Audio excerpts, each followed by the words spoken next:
Welcome to Derm-It Trotter. Don't swear about skincare, where host Dr. Shannon C. Trotter, a board-certified dermatologist, sits down with fellow dermatologists and skincare experts to separate fact from fiction and simplify skincare. Let's get started. Welcome to the Derm-It Trotter, Don't Swear About Skincare podcast. Today we've got an exciting topic we're going to cover. These are embarrassing questions that men are afraid to ask their dermatologists, and this might apply to women too. There are questions that people just aren't ready to ask, and I've got a great guest on today, Dr. David Cotter. He's a board-certified dermatologist that practices in his hometown of Las Vegas, Nevada. After graduating from the University of Nevada, Las Vegas with the highest honors, he got his MD and his PhD in molecular cellular biology and physiology at Washington University School of Medicine. And then he completed residency training at the University of California, San Diego. He makes up half of the Derm Bros, which you're going to have to check out. We'll give you that information. And again, he practices at Las Vegas Dermatology. So welcome, Dr. Cotter. It's great to have you on the podcast today. Thanks for having me, Dr. Trotter. I'm really looking forward to this session with you. So one of the things I know patients will come in and ask is, I've got a rash in my groin and I'm really freaking out here because I don't know if this is contagious or if it's something else. So what do you say to a patient when you don't even get a chance to look at it yet, but you're like, okay, hold up, don't worry, we can take a peek. There's, several different things this might be. What would you tell your patient if they come in and ask about that? Oh, Shannon, this is such a great question. And I'll tell you, when you brand yourself as a derm bro, you certainly get a lot of male genital problems that come into clinic.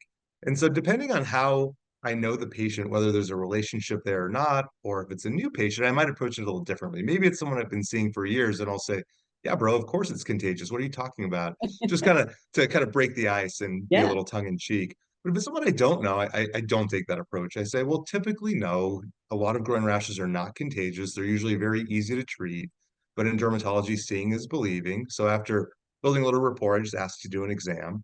And then once we take a look, we can usually sort it out.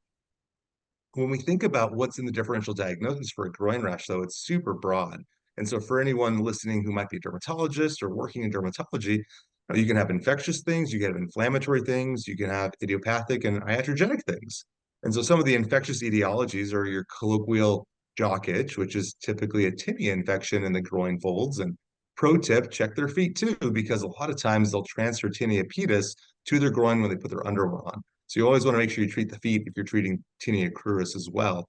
In addition, you can have seborrheic dermatitis, you can have erythrasma, you can have lichen planus on the penis, you can have psoriasis on the penis, there's vitiligo that you can get down there. Sometimes you can just get an itchy scrotum. And the more you scratch your scrotum, the thicker that skin is going to get, and that's called lichen simplex chronicus, or pruritus scroti. And sometimes that's because of a nerve problem. Every once in a while, though, you do have an infectious disease. We can have herpes simplex virus that usually comes in, though, not so much in the groin area or the penis. A guy knows if they have that, but they'll come in with, I get this seasonal rash on my lower back, or I keep getting a spider bite in the same spot on my butt. And I'll tell you, that's always a hard conversation to broker. Actually, I had one guy come in a few months ago and it was obvious HSV on the lower back. And I told him, I said, oh, it looks like a herpes infection. And I kid you not, he says, I don't have that kind of sex. And so then we have to explain, the nerve distributions in that area and how it's not always being transmitted the way that you might think about if you hopped on a Reddit thread. So it's usually just best to come in, see your dermatologist, have an open, frank conversation, and then get the treatment that you need. Yeah, I think it's important to highlight. I mean, I know for everyone, we all get concerned. I mean, even as a woman dermatologist, I know, it's hard. Some of my male patients are afraid to bring it up. I try to tell them, hey, to us, it's skin. Skin just happens to be everywhere. You can't always pick where your rash is going to pop up or a skin lesion is going to pop up. And, try to, make light of it, like you said, and understand. It doesn't always have to be infectious. There could be other reasons. And even if it is, the good news is a lot of this is treatable. So try not to, be afraid if you can. Put some of that aside, and we can definitely help get it better as dermatologists. But totally get where it's uncomfortable, because it's not only, I feel like sometimes when people have a rash, but the other thing, they're like, I've got like a lesion down there, this isn't looking right to me. I don't know what this thing could be, maybe even a wart. What do you tell patients when they come in with that kind of concern, and how do you treat warts in that area? Oh, another great question. So just kind of taking a deeper dive at how we broker that conversation about taking a look, whether it's a male patient or a female patient. I usually say something to the effect of, it's all skin to me, doesn't matter where it is. And I'll tell you what, if you have something that I haven't seen, not only am I going to get all the other doctors in the practice, we're going to get a photo consent and put you in the medical journal. Because at this point, there's really nothing that's going to surprise me. And Mm-hmm. and usually that kind of helps normalize it for folks. I mean, it's all just skin to us. Mm-hmm. And when someone comes in and they have a lesion, usually what it'll come in as a chief complaint, if it's a young man or an older man, it'll be a new skin tag on the penis or a new skin tag in the groin or growing moles in the private area. And as a dermatologist, Dr. Trotter, you understand, it's usually not a skin tag, it's usually not a mole. But we'll kind of go on with that conversation, and I'll say, well, let me take a look. And then when it's obviously a wart, or sometimes it's not a wart, it can be a molluscum infection. Sometimes it truly is not an STD, it's not anything infectious. It'll be an angiokeratoma, or actually will be a skin tag. People do get skin tags on the penis too, occasionally. Sometimes it'll be a large scrotal cyst. I had one young man come in and it looked like a third testicle. He even got a testicular ultrasound before we did any surgery on it because the cyst was so large. But there are a lot of things that can be down there, and it just starts by giving a good normal exam. And to your question, if it is a wart, we've got a lot of different ways to treat it. Typically, in my practice, we're treating with cryotherapy every 3 to 4 weeks. It's highly effective, it's quick, it's easy, and usually takes care of business. But for folks that don't want to have cryotherapy or don't want cryotherapy alone, there are other things we can do to augment the treatment. So we'll prescribe a Miquelmod, which is an immune booster you can put on the affected area, usually 3 times a week. We do Monday, Wednesday, and Friday for a typical 3-week course. And it helps stimulate the immune system, brings in your immune system to clear out that HPV virus. There are other topicals we can use as well. There's one called Verigen, which is a green tea extract. There's also Loriuracil, which we use to treat skin cancers and precancers we can use too. And occasionally I'll even recommend getting a series of Gardasil vaccines to just boost overall HPV immunity. Although that'd be off-label considering that someone already has genital warts. But I think it does help, and we've done that for folks with recalcitrant warts. Yeah, that's great to kind of highlight for people, because I think if it's a wart, people think, it's over, or what am I going to do, to get this treated? And do you counsel them about, increased risk of cancer in the area, or recommend, partners get screened or anything like that? Yeah, absolutely. So if I'm seeing a new patient and it's their first visit and we've identified genital warts, I always recommend that they use protection to prevent the spread. I tell them, in guys, it's a little easier because these warts are on the outside. And if you're going to get penile cancer, we're going to detect it. Every once in a while, men will come in and they're very concerned about penile cancer. And I say, hey, listen, it's easy for us because we can look and see. But the real scary part is for any partners, whether it's female partners or male partners. If those warts are going inside of the body, whether it's in any orifice, oral, vaginal, or anal, sometimes you don't see those warts changing. So we always recommend female partners follow up with gynecology. They get a pap smear. The oral pharyngeal SCC and the anal SCCs are a little harder to track, and we don't have any standard recommendations to do, laryngoscopy or endoscopy or anoscopy for our male patients or our female patients that are engaging in those sexual activities. But I do warn folks. Important to highlight, because I think, there are a lot of mimickers of warts. And if it is one, like you mentioned, there's a lot of advice we can give on how to treat and effectively get them gone. And then also there are the mimickers you mentioned too, that we can also address that may not be a wart. But if we shift gears and kind of move a little bit away from the groin area, now move a little bit further down to the toes. I think another embarrassing area, people are afraid. I even had a patient a few weeks back that asked for all my staff to leave the room and said, can you mind if we can talk privately? And I thought maybe something happened he wasn't happy about, or something else maybe in the groin area he was concerned with. And he said, I'm going to take my shoes and socks off. I can't wait to show you this. And he showed it to me, and he literally had toenail fungus. And I think that is something people are truly embarrassed about, especially men. It's harder, I think, just socially to cover it up with nail polish because might not be comfortable, obviously, using it potentially. How do you make them feel more comfortable? And what do you tell them you can do about toenail fungus? Yeah, great question. We see a lot of men in Las Vegas that come with toenail fungus, and they are concerned about it. I practice in Las Vegas, Nevada, and a lot of times it's, flip-flop weather or people are hanging out by the pools. And you're absolutely right. Men don't want to wear nail polish generally, but they don't want to have ugly, brittle, thick nails. So it always starts by letting them know you don't have the worst nails I've ever seen. Not even close. Not even close. And that's always true. And so typically I let them know nail fungus is pretty straightforward to treat. And we've got two approaches. We can do an outside in or an inside out, or we can combine the two. A lot of people, they want their nail fungus cleared, but they're really worried about liver failure. They heard from their primary care doctor, or they read online that if you take that pill, you're going to have liver failure. If you take that pill, you can't drink. And the reality is that's just not true. The risk of liver damage with that pill, meaning terbinafine, 250 milligrams daily for a 12-week course, it's like 1 in 20,000. The risk is super low. It's so low that, a bunch of nerdy dermatologists argue as to whether or not you should even monitor LFTs. And so I usually break it down for people. I say, listen, I can give you a pill you'll take for 12 weeks. It's going to have about a 50% cure rate. And you know what? There's still a pretty high recurrence rate, so it may come back. Or we could do topicals, kind of an outside in approach. It's going to have a 30 to 40% cure rate with also a high relapse rate. And a lot of people, by the time they get to me, they're just ready to take the pill. And I tell them we still need to do a few other things. I always give them antifungal powders for their shoes because onychomycosis or tinea unguum, it has a life cycle that goes from shoe to foot to nail, back to shoe to foot to nail. And so if you're treating with topicals only, everyone gets either topical antifungal powders or antifungal sprays for all their footwear weekly. They also get antifungal creams. I usually use ketoconazole to put on the bottoms of the feet and in between the toes every day for a couple of weeks. And then we usually do a topical nail lacquer. When we can get Jubilee approved, we do that. Otherwise, we're using cyclopirox. But people don't really like cyclopirox. It tends to build up on the nail. It looks like a lacquer. So we'll add dilute vinegar soaks to kind of help remove some of that buildup as well as also increase penetration. And so it just depends. Is the patient wanting to do a science experiment at home and do all of these topicals, or they're ready to just take a pill? And a lot of times they just decide, I'm just going to take the pill, and they do fine.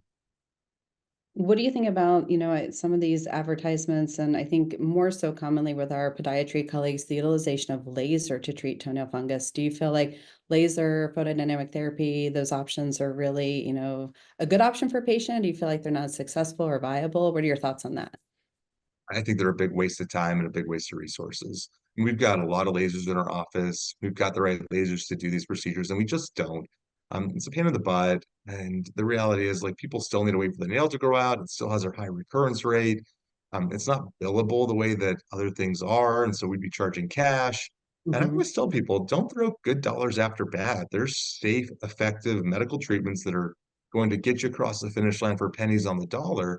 And usually when you have a sincere conversation about the true risks, Mhm. people have that concern of liver damage. It just kind of goes out the window. And I tell them, I say, listen, I'll check your liver. It's no big deal. We'll check it at baseline and make sure you're okay. I'll check it again in 4 weeks. And if there's any issues, we'll re-navigate. But we've never had to stop someone's oral terbinafine or toenail fungus because of a liver um, abnormality.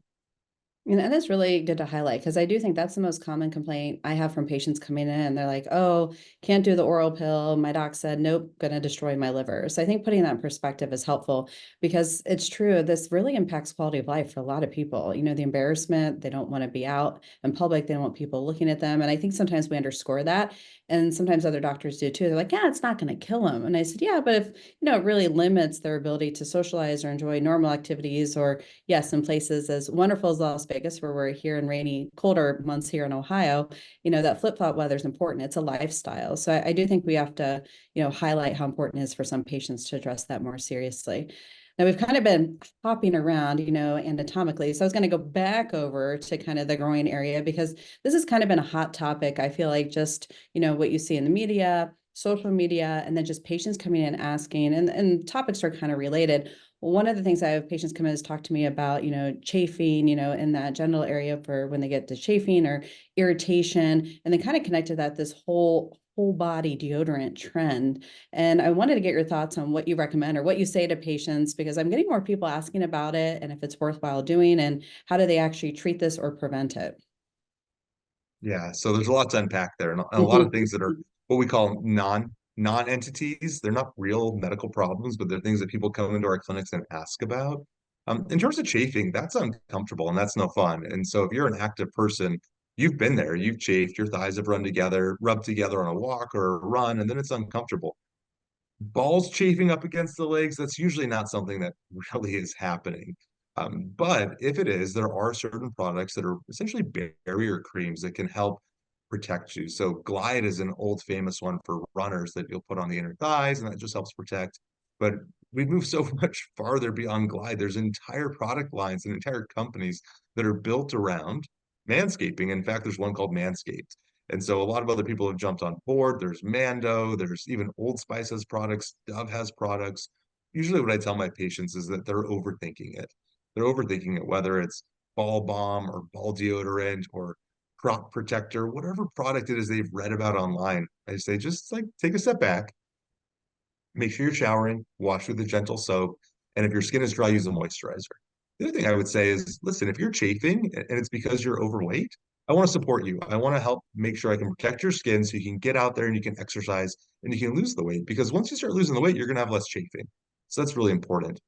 Another thing that actually surprisingly comes in, and I might get this more often as a male dermatologist, but chafing comes in a lot of different forms. And some Mhm. guys don't really understand appropriate self-care when it comes to self-love, and they're not using appropriate lubrication when they're masturbating. And we had one guy who was using Vaseline for months and he thought that was totally normal and he was getting LSC on his penis. And another Mhm. guy who came in because he had discoloration on the penis and he wanted to know if it was from using his blanket to masturbate. And he ended up having penile lentiginosis, so it was unrelated. But it's not something that people actually discuss. And it's okay to ask your doctor. It's just one of those things. Don't ask them while they're reaching for the door handle on the way out of the visit. Come in, set up a dedicated visit, and talk about these things. These aren't typical add-ons to your skin check because they do deserve some time. But if you want to have a successful relationship with your provider, just make sure that you have the appropriate amount of time to unpack some of these more nuanced concerns.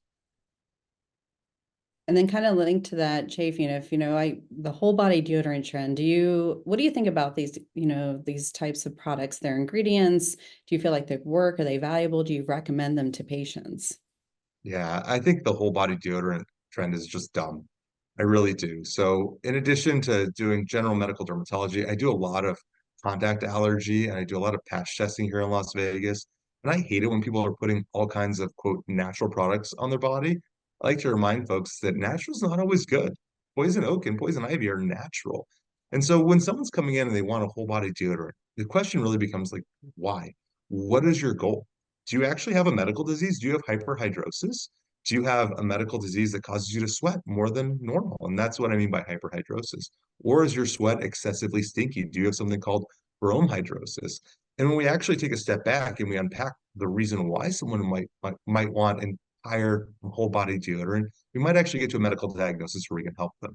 So if you have hyperhidrosis, excessive sweating, whether it's in the armpits, hands, feet, scalp, or maybe your whole body, there's pills that you can take that can decrease your sweating. Maybe your sweat just stinks too much. You have bromhidrosis. Well, if we decrease your sweating and we give you some topical antibiotics to your sweaty areas, it's going to decrease that odor because if you can't make the sweat, and if you kill the bacteria that break down the sweat into the stinky BO parts, then you don't smell anymore. So there may be some really simple medical approaches that we can do to get you across the finish line without having to smear all kinds of weird products all over your whole body that can trigger contact allergy. I'll tell you what, I see a ton of propolis allergy, and a lot of these soothing products have beeswax. I see a lot of lanolin allergy, which is in there. I see a lot of fragrance allergy, which is in there. And if someone's using a total body antiperspirant, putting aluminum chloride on your whole body is also a lot of times pretty irritating. So we usually advocate for gentle skin care, treatment of primary medical diseases first. Totally makes sense. It's probably where we're gonna have to have a little, we agree to disagree. I do enjoy the whole body deodorant trend a little bit. Maybe also from, more the female side, because I think it's something that women have struggled with for years and looking for a solution. Not so much that they have a sweating disorder, but just because of natural bacteria, yeast, other things, the freeloaders on the skin, as I like to call it, that when combined with sweat can create odor for people. But I wholeheartedly agree. The contact dermatitis thing is a major issue. People are going to use them. I think, doing a little test area a few days prior to see how I react. It's not a guarantee that you won't, putting it somewhere else. But I think there are some ways that we can try to help with that a little bit, because I got a feeling, even if we disagree with people, love these products, they're going to use them. So I think educating them, just like you did about the potential pitfalls or downsides, is really important, because I'm sure we're going to have people that develop that contact allergy to some of those products. But I have to say, they're tempting. I've tried some of them when I couldn't go a day, I'm working out, and I got to admit, I didn't mind it, Dr. Cotter. I kind of liked the value that it brought me, but luckily I didn't get a contact dermatitis. I'm glad to hear that. The branding is great. You jump on these websites and they convince you that you need like a a ball wash, you need a Yes. ball shaving cream, you need a ball aftershave, you need a ball balm. I'm like, wow, how many products do I need for my scrotum? That's a whole nother topic, whole nother topic. Well, we're already out of time for today's podcast. This has been great. Just to touch on some things I know that some of our listeners are afraid to probably ask, and hopefully we've given you a chance, especially Dr. Cotter here, just to make you feel comfortable. These are things we talk about, whether you're seeing a male or a female dermatologist, that you can be comfortable bringing these things up because we treat these things and we can really help you get better. That's the point. But for my listeners, I want to find Dr. Cotter. Can you please share with us where you are online and your social media? Yeah, absolutely. So on Instagram, I'm David Cotter, MD, PhD. Our practice is Las Vegas Dermatology, which is on Instagram as LV Derm. And then my partner and I, we go by the Derm Bros, and the Vegas Derm Bros are also on Instagram. And our practice is in Las Vegas, Nevada, right adjacent to Summerlin Medical Hospital on the west side of town. Thank you so much for sharing and from coming on today. And stay tuned. We'll have more episodes, maybe even more tantalizing what we talked about today with Dr. Cotter in the future. And so look forward to our next episode of Derm-It Trotter. Don't swear about skincare. Thanks for listening to Derm-It Trotter. For more about skincare, visit dermittrotter.com. Don't forget to subscribe, leave a review, and share this podcast with anyone who needs a little skincare sanity. Until next time, stay skin smart.